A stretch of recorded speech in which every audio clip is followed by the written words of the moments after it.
Hello, मैं सरबजीत हूँ।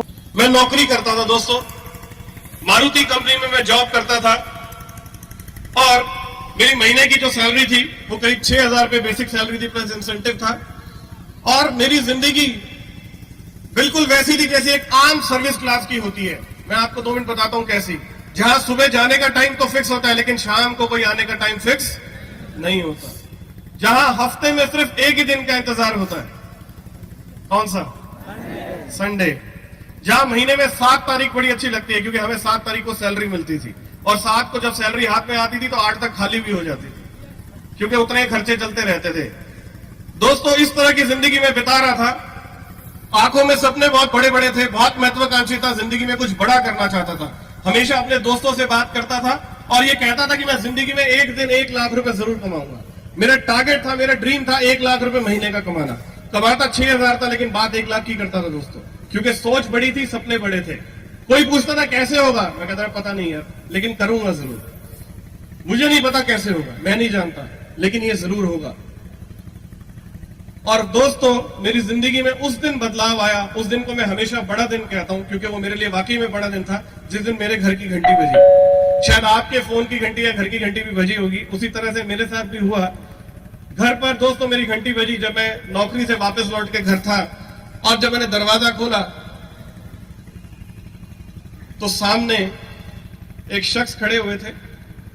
मेरे बड़े अच्छे दोस्त हैं, हम दोनों इकट्ठे क्रिकेट खेला करते थे, उम्र में मेरे से बड़े हैं, इसलिए मैं उन्हें दादा बोलता हूं। उस शख्स का नाम सुनना चाहेंगे? मिस्टर चेतन हांडा। दोस्तों,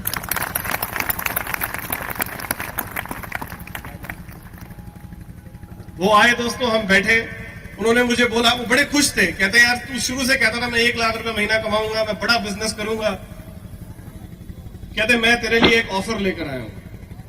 मैंने कहा बताओ दादा क्या? कहते मैंने एक बिजनेस शुरू किया है, एक कंपनी है, उसके प्रोडक्ट्स जो हैं उसकी डिस्ट्रीब्यूटरशिप है, वो मैं ऑफर कर रहा हूं, और अगर तू भी करना चाहता है तो उसको ले सकता है और बड़ा पैसा कमा सकता है। तो मैंने कहा डिस्ट्रीब्यूटरशिप लेने के लिए तो बहुत सारा पैसा चाहिए होगा। उन्होंने बोला बहुत सारे पैसे की जरूरत नहीं है, बहुत कम पैसे में काम शुरू हो जाएगा और बहुत अच्छा प्रॉफिट है, और जो टारगेट तू सोचता है वो टारगेट यहां से पूरा हो सकता है। तो मैं बड़ा हैरान हुआ। मैंने कहा कैसे? उन्होंने कहा मेरे साथ ऑफिस चल। मेरे और आपके प्रेजेंटेशन देखने में थोड़ा सा फर्क था। आप सब लोगों ने प्रेजेंटेशन राजगीर में या जहां भी आप जिस भी जगह से आए वहां देखी होगी। यस, जब आप प्रेजेंटेशन देखने आए तो ऑफिस में बहुत सारे लोग होंगे, ऐसा ही था। जब मैं प्रेजेंटेशन देखने आया तो ऑफिस खाली था दोस्तों, कोई भी नहीं था,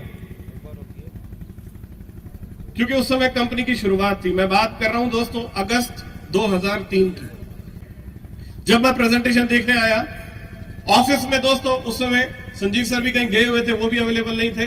2 ही लोग थे, एक मैं और एक चेतन सर। वो बैठे और उन्होंने मुझे टेबल के ऊपर बैठकर इस बिजनेस के बारे में बताना शुरू किया। पहले उन्होंने बताया ट्रेडिशनल मार्केटिंग, नेटवर्क मार्केटिंग का डिफरेंस, फिर उन्होंने इस कंपनी के बारे में बताया, फिर उन्होंने बताया कि इसका क्या भविष्य होगा, आने वाले टाइम पर किस तरह से एक बहुत बड़ा नेटवर्क बनेगा, आप किस तरह बहुत बड़ा पैसा कमाएंगे। ये सारी बातें मुझे पेपर में दिखाई जा रही थी दोस्तों। जब इतने बड़े पैसे की बात हुई तो मैं अभी भी शक में था, मुझे लगा ये कैसे हो सकता है। वहां मुझे पहली बार जिंदगी में ये पता लगा कि बड़ा पैसा कमाने का जो रहस्य है, जो उसकी चाबी है, वो है लेवरेज इनकम। दोस्तों, वहां लेवरेज इनकम और लीनियर इनकम का फर्क बताया गया। आपको भी बताया गया होगा। लेवरेज इनकम की कहानी दोस्तों मैंने सुनी और मुझे समझ में आया, यस ये वो जगह है जहां से मैं बड़ा पैसा कमा सकता हूं। और मैं इतना खुश था दोस्तों, क्योंकि मुझे लग रहा था ये वो जगह है जो मैं सालों से सोचता था, मैं अपना टारगेट पूरा करूंगा, यहां से हो सकता है। मेरी खुशी को देखकर मेरी अपलाइन ने मुझे एक सलाह दी। कहते तू जितना खुश है, तुझे एक बात का ध्यान रखना है, एक शब्द का ध्यान रखना। मैंने कहा क्या शब्द है? उन्होंने कहा कंट्रोल। क्या कहा? कंट्रोल। मैंने कहा किस बात का कंट्रोल? कहते इस बिजनेस को अभी तुझे बाहर जाकर किसी को नहीं समझाना। मैंने कहा क्यों? कहते क्योंकि तू ढंग से अच्छे से समझा नहीं पाएगा। मैंने कहा ठीक है दोस्तों। मैं वहां से गया, घर पहुंचा। घर जाने के बाद सबसे पहले मुझे मेरी छोटी बहन मिली। मैं और वो दोस्तों भाई बहन नहीं, हम अच्छे दोस्त भी हैं। हम अपने दिल की सारी बातें एक दूसरे के साथ शेयर करते थे। उसने मुझे देखा, मैं बड़ा खुश था। कहती क्या बात है भाई, आज बड़ा खुश नजर आ रहा है। मैंने कहा बस बहन, अब हमारे दिन पलटने वाले, अब समझ ले सारे सपने पूरे हो जाएंगे। मैं खुश तो था ही, एक्साइटेड था, 1 लाख रुपए दिमाग में घूम रहा था, और वो चीज मेरे चेहरे पे नजर आ रही थी दोस्तों। तो उसने मुझे बोला ऐसा क्या, मुझे बता। तो मैंने उसे बोला बताऊंगा नहीं। उसने कहा क्यों? मैंने कहा मना किया हुआ है। कहती किसने? मैं कहा है, मुझे किसी ने मना किया। कहती एक बात बता, मैं तेरी बहन हूं, तुझे मेरे पे विश्वास नहीं है? उसने मुझे दोस्तों इमोशनल कर दिया, सेंटी कर दिया। तो मैंने फिर उसको बोला मैं एक शर्त पे बताऊंगा। कहती क्या? मैंने कहा तू किसी को नहीं बताएगी, वादा कर। कहती पक्का। अब दोस्तों ऑफिस में मैं जब अपनी अपलाइन के साथ बैठा था, मुझे ये सारा बिजनेस समझने में 3 घंटे लगे अच्छे से। कितनी देर लगी? 3 घंटे। और आप यकीन मानिए, मैं जब घर बैठा और अपनी बहन को समझाया तो 3 मिनट में सब कुछ खत्म हो गया। और 3 मिनट में मोटी मोटी 3-4 बातें मैं उसको समझा पाया। मैंने कहा मैं एक ऑफिस गया था, एक कंपनी है, नाम मुझे याद नहीं, भूल गया था। मैंने कहा वहां करना क्या है? शुरू में कुछ प्रोडक्ट खरीदने हैं, कुछ पैसा लगाया। उसके बाद क्या करना होगा? आपने लोगों को इंट्रोड्यूस करना है। 1 के 4, 4 के 15। प्लान याद था बड़े अच्छे से, क्योंकि पैसे वाली बात मुझे याद रहती है। 1, 4, 15, 45, 90, हजारों, लाखों हो गया काम। अब ये सारी बात सुनने के बाद उसको वो कहती है कि ये सब क्या है? ये कोई स्कीम में है, ये बिजनेस नहीं है। मैंने कहा ये प्रॉपर बिजनेस है। कहती नहीं, ये गलत काम है, ऐसा नहीं हो सकता। मैंने कहा मैं देख कर आया हूं। कहती है एक बात बता, कितने लोग थे ऑफिस में? मैंने कहा 2। कहती अगर ये काम इतना अच्छा तो खाली ऑफिस क्यों था? उसने मुझे ऐसे बड़े सारे सवाल करने शुरू कर दिया। कहती तूने कितने लोगों को ये पैसा कमाते हुए देखा है? मैंने कहा एक भी नहीं। कहती सोच। कहती इसमें कितने प्रोडक्ट है उस कंपनी के? मैं कहा है 1-2। कहती बता। और तू बातें कर रहा है, खाली ऑफिस, एक आदमी है नहीं, और तू कह रहा है कि ये होगा वो होगा। ये सब बेकार की बात है, मत करना इस काम को। मैंने कहा तू रहने दे, छोड़। और दोस्तों मैं थोड़ी देर के लिए कहीं घूमने चला गया। रात को जब वापस लौटा, मेरे परिवार में दोस्तों हम 4 लोगों का परिवार है था जिस समय मैं इस बिजनेस में आया था। एक मेरे पापा, एक मम्मी, एक मेरी छोटी बहन और मैं, हम 4 लोग थे। रात को इकट्ठे बैठे खाना खाने के लिए। अब खाना खाते हुए मेरे पापा ने मुझे पूछा, बेटा सुना है तू बिजनेसमैन बनने वाला है? जैसे ही उन्होंने ये वाली बात मुझे बोली तो मैंने बड़े गुस्से में अपनी बहन की तरफ देखा। तो वो धीरे से बोली, ज्यादा नहीं, बस थोड़ा सा ही समझाया था।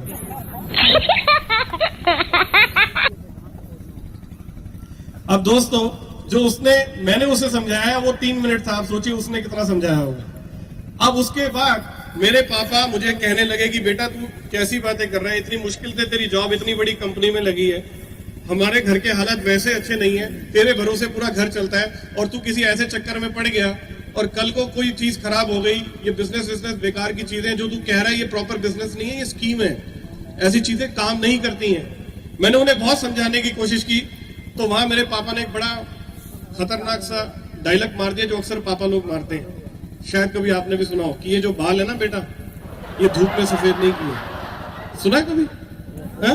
और उसके बाद और थोड़ी सी, मैं कहा नहीं पापा सुनो। कहते एक बात बता, बाप कौन है, मैं या तू? मैंने कहा जी आप। कहते फिर मेरा बाप बनने की कोशिश मत कर, तुझे समझा दिया काम नहीं करना है। अब दोस्तों वहां मेरी कोई बात नहीं चली। मेरी उम्मीद ये थी कि मैं पैसे घर से लूंगा और काम शुरू कर लूंगा। पैसे तो मिले नहीं, उल्टा डांट मिल गई। और अब लगा क्या करूं। जब मैं रात को जाके लेटा दोस्तों, परेशान था, जैसे ही आंख बंद करूं तो आरडी लेवल दिखाई दे। क्योंकि आरडी लेवल वो लेवल है जहां पर मैंने देखा कि चेक अमाउंट 50,000 रुपए से ऊपर जाता है और उसके बाद आपका चेक 1 लाख रुपए तक पहुंचता है। और मेरा टारगेट मैंने आपको बताया क्या था, 1 लाख रुपए। उस समय मेरा टारगेट होता था कि मैं 1 लाख रुपए महीने का जरूर कमाऊंगा। अब दोस्तों मैंने सोचा क्या हल करूं। ऐसे में मुझे सिर्फ एक ही आदमी का नाम याद आया और वो मेरे बचपन का दोस्त था और उसका नाम था सनी। मैं और सनी बड़े अच्छे दोस्त थे। मैं अगले दिन सनी के पास गया और सनी को जाके बोला, सनी एक बड़ा शानदार बिजनेस देख के आया हूं भाई, दोनों भाई मिलकर शुरू करेंगे, 15,000 रुपए का इंतजाम कर ले। आपको पता मैंने उसे 15,000 क्यों बोले? क्योंकि मैं बहुत समझदार था। मैंने कहा 7 मेरे और 7 सनी के, 1 सेल पहले तैयार हो जाएगी साथ के साथ। बहुत समझदारी का काम करने की कोशिश कर रहा था मैं।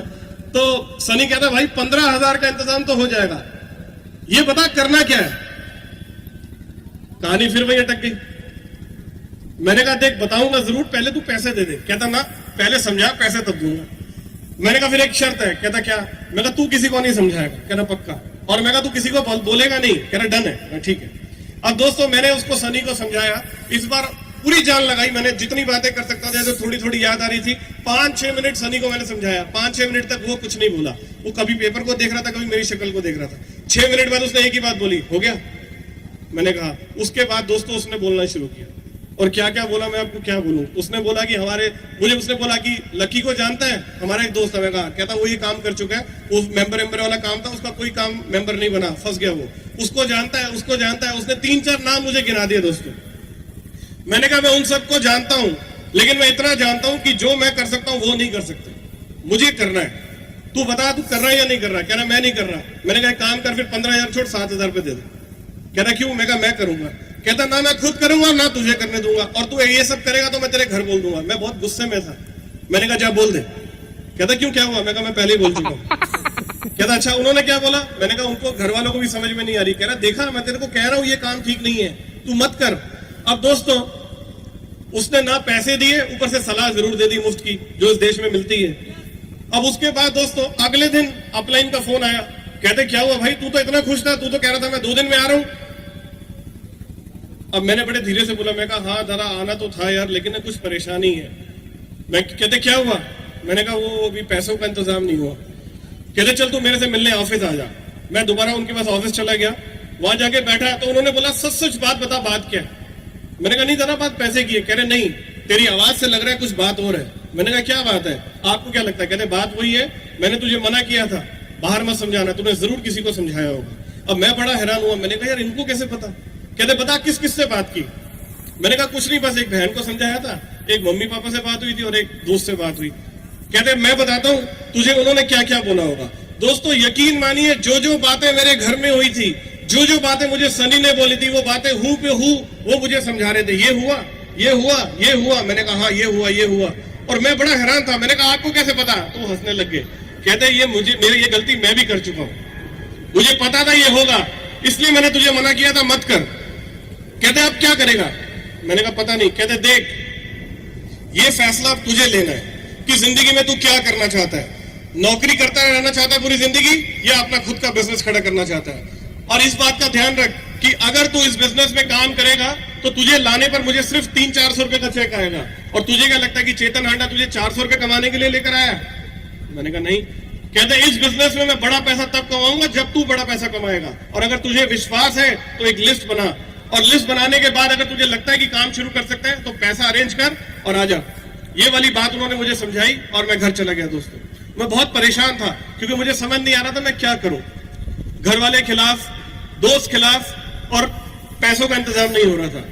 मैंने दोस्तों एक कैलकुलेशन लगाई। मैंने एक पेपर लिया और उस पेपर के ठीक बीच में एक लाइन खींची और उसके दोनों तरफ एक चीज लिखी। एक तरफ लिखा पास और एक तरफ लिखा फेल। क्या आपको मेरी आवाज सुनाई दे रही है। फेल की बात मैंने पहले की। मैंने सोचा दोस्तों जिंदगी में अगर आप कभी कोई भी खेल खेलते हैं तो उसके 2 ही रिजल्ट होते हैं, या तो आप जीतते हैं या आप हारते हैं। मैंने कहा अगर मैं इस बिजनेस को भी करता हूं तो 2 ही चीजें होंगी, या तो मैं इस बिजनेस में पास होऊंगा या मैं फेल होऊंगा। मैंने कहा चलो फेल की बात करते हैं। अगर मैं इस बिजनेस में फेल भी होता हूं तो मेरा क्या नुकसान है। हद से हद मैं इस बिजनेस में काम शुरू कर रहा हूं, प्रोडक्ट खरीद कर 7,000 रुपए मैं दूंगा, उतने के ही प्रोडक्ट मैं खरीदूंगा, रिस्क कुछ भी नहीं है। मैं फिर भी ये मान के चलता हूं कि 7,000 रुपए मेरी जेब से लग जाएंगे, यानी मैं ये मान लूंगा कि मेरी 1 महीने की सैलरी इस बिजनेस में लग गई, यानी कि मेरी जिंदगी का 1 महीना मैंने जो पैसा कमाया वो इस बिजनेस में लगा दिया, यानी कि 1 महीना अपनी जिंदगी का मैंने रिस्क पे लगा दिया। यस और नो। अब दोस्तों मैंने बात दूसरी तरफ की, पास की। मैंने कहा अगर मैं इस बिजनेस में पास हो गया तो क्या होगा। मैंने वो बिजनेस प्लान को दोबारा से दोस्तों लिखा, RD level, DD level, GDD level का हिसाब अपने दिमाग से लगाया, और उसके बाद ये देखा दोस्तों कि अगर इस बिजनेस में मैं जीडीडी बन जाता हूं तो मेरी जिंदगी के आने वाले अगले 40 साल सुधर जाएंगे। दोस्तों अगर मैं इस बिजनेस में जीडीडी बन जाता हूं तो मेरे और मेरे परिवार के सारे सपने पूरे होंगे। दोस्तों अगर मैं इस बिजनेस में जीडीडी बन गया तो मुझे वो मिल जाएगा जो नौकरी में कभी नहीं मिल सकता। इसलिए दोस्तों एक तरफ रिस्क था 1 महीने का और एक तरफ रिस्क था 40 साल का। मुझे 40 साल का रिस्क ज्यादा बड़ा लग रहा था दोस्तों, इसलिए मैंने कहा बजाय अपनी जिंदगी के 40 साल रिस्क पे लगाऊं, मैं 1 महीना रिस्क पे लगाऊंगा। और मैंने दोस्तों इसी बात का फैसला करते हुए बाहर से पैसा अरेंज किया और इस बिजनेस में मैंने प्रोडक्ट खरीदे और बिजनेस शुरू किया। दोस्तों मैं अपने आप को बहुत लकी कहता हूं, बहुत सौभाग्यशाली हूं, क्योंकि मुझे जो ट्रेनिंग मिली वो मेरी डायरेक्ट अपलाइन से मिली दोस्तों। मिस्टर संजीव छिपर एंड मिस्टर चेतन हांडा, इन दो लोगों ने मुझे डायरेक्टली ट्रेन किया दोस्तों। जब मैं इनके साथ रहता था, इनकी बातें सुनता था, तो इतना मोटिवेट होता था कि मुझे लगता था कि अब तो बस मैं GDDU बन जाऊं ऐसे। जब इनके साथ रहता था इतना मोटिवेशन होता था मेरे अंदर, मैं कहता था अब काम करने दो, बस मुझे लोगों को स्पॉन्सर करना है। इन्होंने कहा रुक जा। पहले हफ्ता दोस्तों इन्होंने मुझे कोई गेस्ट इंट्रोड्यूस नहीं करने दिया।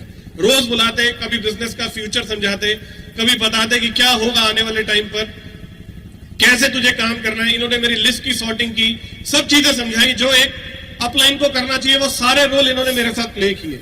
उसके बाद इन्होंने मुझे बोला अब तू दोस्तों को लेकर आ। मैं बड़ा खुश था दोस्तों। उसकी वजह थी, हम 4 दोस्तों की एक बड़ी अच्छी टीम थी और हम इकट्ठे शाम को मिला करते थे। मैं पिछले 1 हफ्ते से उनसे मिला नहीं था क्योंकि मैं अपनी ट्रेनिंग में और ऑफिस में बिजी था। 1 हफ्ते बाद मैं इस उम्मीद से उनके पास जा रहा था कि मैं कहा अब तो ये सारी सेलें तैयार है, लेकर आऊंगा एक एक करके। हमारा एक जगह होती थी जहां हम इकट्ठे बैठा करते थे। मैं जब वहां पहुंचा तो वहां वो लोग बैठे हुए थे। मेरे जाते ही वो लोग मुझे मिले और सब कहते हैं शहर में जा रहा हूं, सब निकल गए। अगले दिन पहुंचा, फिर कोई नहीं मिला। उससे अगले दिन पहुंचा, फिर नहीं मिला। मैंने कहा यार अच्छा काम शुरू किया, सारे गेस्ट गायब हो गए। पहले तो रोज मिलते रहे, पता नहीं क्या हुआ। मैं अपने एक दोस्त के घर चला गया। जैसे ही उसने दरवाजा खोला, कहता तू? मैंने कहा पहली बार थोड़ी देख रहा भाई, मैं ही हूं। कहता आजा भाई। अंदर बैठे दोस्तों, थोड़ी सी बातचीत हुई तो मैंने कहा चलो मैं अब उससे बात करता हूं। बजाय मैं बोलूं उससे पहले उसने बोल दिया, कहता मुझे पता है तू यहां क्यों आया। मैंने कहा क्यों आया हूं? कहता तू किसी कंपनी की बात करने के लिए आया। मैंने कहा कौन सी कंपनी? कहता है कोई कंपनी जिसमें मेंबर बनाते हैं और तू मुझे इसलिए बुलाने आया है कि मैं तेरे साथ चलूं और काम देखूं। मैं बड़ा हैरान हुआ दोस्तों। मैंने कहा तुझे किसने बोला? तो आपको पता उसने किसका नाम लिया? सनी का। क्या बात है, आप तो बड़े समझदार हैं दोस्तों। अब जो मेरी उम्मीद थी दोस्तों, उस उम्मीद के खिलाफ सब कुछ हुआ, क्योंकि सनी ने इतने अच्छे से सबको समझाया था कि आप सोच भी नहीं सकते। वो सबके सब इतने सुपर डुपर इस बिजनेस को लेकर नेगेटिव थे कि उन्होंने बोला कि हम इस काम को तेरे साथ नहीं करेंगे। मैंने कहा करना मत, चल के देख तो लो। कह रहे भाई देखने भी नहीं जाएंगे, नहीं करेंगे। और एक दोस्त ने तो बड़ी खराब बात बोल दी। उसने बोला एक बात बता, अगर तू कहीं फंस गया और तुझे किसी को फंसाना ही है तो किसी बाहर वाले को फंसा, हम तो तेरे अपने दोस्त हैं यार, हमें क्यों फंसा रहा है। मुझे बात दोस्तों बड़ी बुरी लगी। खैर उन्होंने, किसी ने भी मेरे साथ इस बिजनेस को देखने के लिए हाथ तो नहीं की, लेकिन उस दिन से मेरे उन सारे दोस्तों ने मेरा ख्याल रखना बहुत ज्यादा शुरू कर दिया। आप सबका भी ख्याल ऐसे बड़े सारे लोग रखते होंगे। हेलो, अभी बताता हूं कैसा ख्याल। सुबह घर से मैं नीचे उतरा, सब मेरे घर के आसपास ही रहते थे। टाई लगाया करता था मैं उस समय भी। टाई लगाई, अपने स्कूटर पे मैं चलने लगा। पूरे के जो दोस्त थे सारे के सारे मेरे आगे आगे। कहते कहां जा रहे हो भाई? मैंने कहा ऑफिस जा रहा हूं। अच्छा बिजनेस कर रहा है? मैं कहा हाँ। और कितने मुर्गे फंसाए अभी तक? मैंने कहा मुर्गे नहीं फंसाता। कहते हमें सब पता क्या करता है। फिर उनमें से एक आधे ने पकड़ के टाई को खींचना शुरू कर दिया। कहता ये क्या लगा रखा है? इस तरह की हरकतें करनी शुरू कर दी जो दोस्त करते हैं आपस में। उसके बाद दोस्तों ऑफिस में जाता था, संजीव सर से मिलता था, पूछते थे और कैसा है? सर बिल्कुल ठीक। और काम हो रहा है? मैं कहा हाँ सर। जब ये बोलते हैं, मैं जब जाता था तो ये सोच के जाता था कि आज जाकर अपनी अपलाइन को बोलूंगा कि ये प्रॉब्लम है, मैं अप्रोच नहीं कर पा रहा, ये दिक्कत आ रही है। दुनिया भर की 10 दिक्कतें मेरे मन में होती थी। लेकिन जैसे ही ऑफिस में पहुंचता था, संजीव सर और चेतन सर से मिलता था, इनके मुस्कुराते हुए चेहरे, और ये कहते और कैसा है? मैं सर बिल्कुल ठीक। कोई दिक्कत? कोई दिक्कत नहीं। सब ठीक है? हाँ सर सब ठीक है। और जब चले आते तो मैं कहता यार दिक्कत है तो सही है। लेकिन अपलाइन में इतनी एनर्जी होती थी दोस्तों, इनके चेहरे और इनका ऑरा इतना ज्यादा पॉजिटिव होता था कि जब ये कहते रहे और सब ठीक है सर, कोई दिक्कत नहीं है। अब दोस्तों वापस घर लौटता था, फिर मिल जाते थे घर के नीचे, और कितने फंसाए, आज क्या हुआ, पूरा ख्याल रखते थे दोस्तों। रही सही कसर घर वालों को भी पता लग गया था। जब घर पहुंचता था, खाने में बैठा हूं, आवाज आ रही है और करोड़पति कैसा चल रहा है तेरा बिजनेस? दोस्तों यकीन मानिए कई बार तो इतना गुस्सा आता था कि खाने के टेबल से उठ जाता था, खाना छोड़ देता था।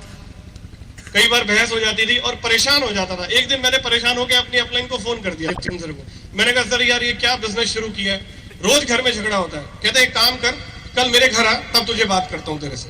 उन्होंने दोस्तों मुझे अपने घर बुलाया। अगले दिन मैं अपनी अपलाइन के घर चला गया। घर पे चेतन सर के पापा थे, वो आर्मी से रिटायर्ड है। मैं गया और मैंने जाके उनको उनके चरण स्पर्श किए। पंजाबी में बोलते हैं पैरी बना। मैं कहा बाजी पैरी बना। उन्होंने आशीर्वाद दिया और देखा कि टाई लगी हुई है बस। कहते तू भी फंस गया? मैंने कहा जी। कह रहे जी के बच्चे तू तो समझदार था, तू भी इसके साथ लग गया। उसके बाद मैं सिर्फ बाबूजी की बात सुनता रहा। वो 20-25 मिनट तक बोलते रहे, मैं जी बाबूजी, जी बाबूजी, जी बाबूजी करता रहा। और मैंने बात सुनते सुनते जब हल्का सा पीछे मुड़ के देखा तो चेतन सर कोने पे खड़े होकर हंस रहे थे। जब मैं वहां से निकला और चेतन सर के पास गया, मैं कहा सर ये क्या था? कह रहे तेरे को क्या लगता है तेरे घर में दिक्कत है? कहते घर घर की कहानी है भाई। कहते तेरे को इसलिए मैंने घर बुलाया था कि मेरे साथ, तेरे साथ नहीं है, मेरे साथ भी है भाई। कहते ये कहानी, मैं कहा ये कब तक चलेगी? कहता अभी तो फिलहाल ये मान के चल कि ये माता रानी का प्रसाद है, ले ले अभी फिलहाल इसको प्रसाद समझ के ले ले। मैं कहा ठीक कब होगी? कहता जब हम अपने आप को साबित करेंगे, जब तू आरडी बनेगा, तेरा चेक आएगा, ये सब कुछ ठीक हो जाएगा। अपने आप को साबित करना है तुझे उसके लिए। मैंने कहा ठीक है दोस्तों। मैंने अपना पहला गेस्ट इस बिजनेस में इंट्रोड्यूस करने के लिए अपने घर बुलाया। उसका नाम था मनप्रीत और वो मेरे पास आया था। वो मेरे से मिला करता था। उसने मुझे बोला कि मुझे बिजनेस शुरू करना है, मेरे पास 1 लाख रुपए है, बता क्या करूं? मैंने कहा तू मेरे साथ मेरे ऑफिस चल, मैंने एक नया बिजनेस शुरू किया, उसमें पैसा लगा के तू अच्छा पैसा कमा सकता है। वो अगले दिन मेरे घर आया, हम घर से दोस्तों चलने लगे। मेरा जो स्कूटर था बजाज सुपर, मेरे पास स्कूटर होता था और मेरे दोस्तों ने उस स्कूटर का नाम रखा हुआ था उड़न खटोला। उसको मजाक उड़ाया करते थे उसका वो। और जैसे स्कूटर पे मनप्रीत को बिठाया और हल्का सा आगे चला तो रास्ते में सनी और पूरी की पूरी गैंग खड़ी हुई थी। उन्होंने मुझे रोक दिया, रुक जा रुक जा, कहां जा रहा है? मैंने कहा यार लेट हो रहा हूँ, ऑफिस जा रहा हूँ। अरे भाई बहुत बड़ा बिजनेसमैन है, 2 मिनट हमसे तो बात कर ले। मैंने कहा जी बोलो। कहते चल छोड़, ये बता ये कौन है? मैंने कहा ये मेरा दोस्त है। इसको भी ले जा रहा है? मैंने कहा हाँ। वहीं पे?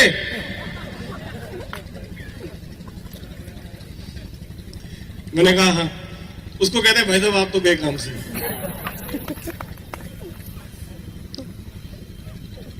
कहता क्या मतलब? कह रहे भाई साहब आपका मुर्गा कट गया, आज ये आपको फंसाने लेके जा रहा है। और दुनिया भर की बातें उसको बोलनी उन्होंने शुरू कर दी। मैंने सनी को बोला, मैं सनी तू क्या कर रहा है? कह रहा भाई रुक जा, हम तो तेरा भला कर रहे हैं। मैं कहा ये कैसा भला कर रहे हैं? कहते देख तू फंस गया, तू इसको फंसाएगा, कल को कंपनी भाग जाएगी, तेरे पीछे भागेगा, हम किसी को फंसने ही नहीं देंगे। देख कितने अच्छे दोस्त हैं हम तेरे। अब दोस्तों मैंने मनप्रीत जो है बेचारा बैठा हुआ था स्कूटर पे, इनकी बातें सुन के खड़ा हो गया, कहता मैं नहीं जा रहा तेरे साथ। अब मैंने मनप्रीत को एक ही बात बोली, मैं कहा एक बात बता मनप्रीत, तू मेरा दोस्त है या इनका? कह रहा तेरा। मैं कहा तुझे मेरे पे विश्वास है? कह रहा है। मैं कहा मेरे साथ ऑफिस चल के काम देख सकता है? कह रहा देख सकता हूं। मैं कहा बैठ फिर। अब दोस्तों उस लड़के ने मेरे पे यकीन किया, मेरे साथ बैठा और मैं उसे ऑफिस तक लेकर आया। दोस्तों ऑफिस में आया, उसे मिलवाया, संजीव सर मिले, चेतन सर मिले, उन्होंने बैठ के उसके साथ पूरी बिजनेस प्रेजेंटेशन शेयर की, उसे बिजनेस का विजन बताया, आने वाला कल क्या है, जो जो बातें उन्होंने मुझे बताई थी वो सारी इस बिजनेस की एज इट इज उसके साथ शेयर की। प्रेजेंटेशन देखने के बाद दोस्तों फाइनली जब सब कुछ ओवर हुआ तो मैंने मनप्रीत से एक ही सवाल पूछा। मैंने कहा कैसे लगा काम? कह रहा काम बहुत अच्छा है। मैं कहा फिर? कह रहा मैं शुरू कर रहा हूं। और वो मेरी पहली सेल थी दोस्तों इस बिजनेस के अंदर।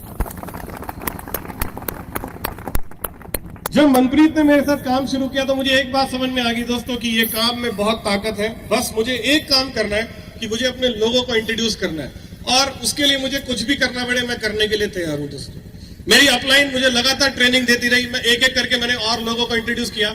8 लोगों को टोटल मैंने इस बिजनेस में इंट्रोड्यूस किया, जिसमें से 5 लोगों ने मेरे साथ डायरेक्टली उस समय इस बिजनेस को ज्वाइन किया और मेरा पहला चेक बना। दोस्तों वो चेक जब मुझे मिला तो मैं बहुत खुश था, क्योंकि दोस्तों शुरू से लेकर तब तक हर आदमी खिलाफ था और कहता था कुछ नहीं होगा, कोई चेक नहीं आएगा, 1 रुपया नहीं मिलेगा तुझे। घर वाले कहते थे, सब कहते थे। और वो चेक जब मैंने अपने हाथों में लिया तो मुझे बड़ा फक्र महसूस हो रहा था कि मैंने सबको गलत साबित किया। खैर मैं घर पहुंचा और घर जाके पापा के सामने चेक रखा। मैं कहा ये देखो। कहते ये क्या है? मैं कहा चेक है। कह रहे कहां से लाया? मैं कहा उसी कंपनी से। तो उस चेक को देखा पहले और फिर मुझे बोलते हैं पहले इसको बैंक में डालकर देख कैश भी होता है या नहीं होता। यानी उनको तब भी यकीन नहीं था दोस्तों। खैर वो चेक कैश हुआ, आगे काम बढ़ा। दोस्तों मुझे शुरू में बहुत संघर्ष करना पड़ा क्योंकि आज जैसे हालात नहीं थे। दोस्तों मैंने आपको पहले भी बोला कि ऑफिस खाली, लोग नहीं, कुछ नहीं। मेरे साथ 1-2 लोग जो जुड़े उनको भी इस बिजनेस में ज्यादा विश्वास नहीं था, उन्होंने भी काम नहीं किया। फिर मैंने और लोगों को इंट्रोड्यूस किया। इस तरीके से दोस्तों धीरे धीरे करके मैंने अपनी अगली प्रमोशन ली, पीडी बना, ईडी बना। यकीन मानिए आज लोग यहां पर 3-3, 4-4 महीने में आरडी बनते हैं, स्टार आरडी बनते हैं बहुत सारे लोग। मुझे इस बिजनेस में आरडी बनने में लगभग 3 साल लग गए थे। दोस्तों मैंने दिन रात संघर्ष किया इस बिजनेस में और जब रूबी डिस्ट्रीब्यूटर बना दोस्तों, तो मेरी जिंदगी का सबसे बड़ा खुशी का दिन था दोस्तों, क्योंकि रूबी डिस्ट्रीब्यूटर बनने के बाद जो मेरा पहला महीने का चेक था, वो चेक था 1,02,620 रुपए का दोस्तों। उसके बाद दोस्तों मैंने अपनी जिंदगी की पहली गाड़ी खरीदी दोस्तों, और ऊपर वाले की लीला देखो, जब मैं गाड़ी खरीद के घर आ रहा था तो रास्ते में मुझे कौन मिला? क्या बात है, आपको तो सब पता है, सनी। वो अपनी बाइक पे था, मैंने जानबूझ के अपनी गाड़ी को उसकी बाइक के आगे रोका, क्योंकि मेरे अंदर बड़ी खुशी थी। और मैंने तो बोला, और कैसा है? कहता मैं तो ठीक हूँ, किसकी गाड़ी लेके घूम रहा है? मैंने कहा भाई मैं तेरी अपनी गाड़ी खुद लेकर आया हूँ, खरीद के आ रहा हूँ। कह रहा मजाक मत कर। मैं कहा आजा बैठ। बैठा, उसको गाड़ी के पेपर दिखाए, पेपर देखने के बाद सुन। मैंने हिलाया, क्या हुआ? कह रहा कुछ नहीं यार, मैं तो पहले से ही जानता था तू कामयाब हो जाएगा, तूने मेहनत भी तो कितनी की है। अब दोस्तों उसके बाद जब चेक आने शुरू हुए तो एक दिन मेरे पापा ने मुझे बुलाया, कह रहे इधर। मैं कहा हाँ जी। कह रहे जरा अपनी बहन को भी दिखा इस बिजनेस को, वो भी कर सकती है क्या? मैंने कहा अच्छा दिखाता हूं। मैंने दोस्तों अपनी सिस्टर को प्रेजेंटेशन दिखाई, उसको भी ज्वाइन कराया, वो भी आज इस बिजनेस में रूबी डिस्ट्रीब्यूटर लेवल पर है। उसके बाद पापा को पूरा बिजनेस समझाया, उन्होंने मम्मी को भी ज्वाइन कराया इस बिजनेस के अंदर। और आज जब भी घर से निकलता हूं तो आशीर्वाद देते, कहते जा बेटा बड़ा अच्छा काम कर रहा है, मेरा आशीर्वाद तेरे साथ है। अगर पैसे की दोस्तों बात करूं तो मैं यकीन मानिए, जो ड्रीम 1 लाख का था, अगर मैं आज बात करूं दोस्तों उस ड्रीम की, तो जो 1 लाख रुपए का ड्रीम था मेरा कमाने का, आज महीने का मैं उससे ज्यादा टैक्स देता हूं दोस्तों, हर महीने। यानी उतना पैसा सरकार के पास टैक्स का जाता है, उससे ज्यादा ही दोस्तों। जो ड्रीम किसी समय कमाने का था, आज वो टैक्स भरता हूं। अगर बात करूं वो उड़न खटोला जो मेरा स्कूटर था, वो गाड़ी में बदल चुका है। आज मेरे और मेरी वाइफ के पास अपनी अलग अलग गाड़ियां हैं। उस समय जिस घर में हम रहते थे वो अपना नहीं था। आज दिल्ली में अपना खुद का घर खरीदा है दोस्तों। अपना जो एक सपना था वो भी पूरा किया। उस सरबजीत और इस सरबजीत में जमीन आसमान का फर्क है। मैंने आपको पहले भी बताया कि जब पहली बार स्टेज में बोलने का मौका मिला था तो बात नहीं की जाती थी। आज कहता हूं लाखों करोड़ों में खड़ा कर दो, फर्क नहीं पड़ता। ये फर्क ग्लेज ने पैदा किया मेरे अंदर दोस्तों। वो सरबजीत और अब में जमीन आसमान का फर्क है दोस्तों।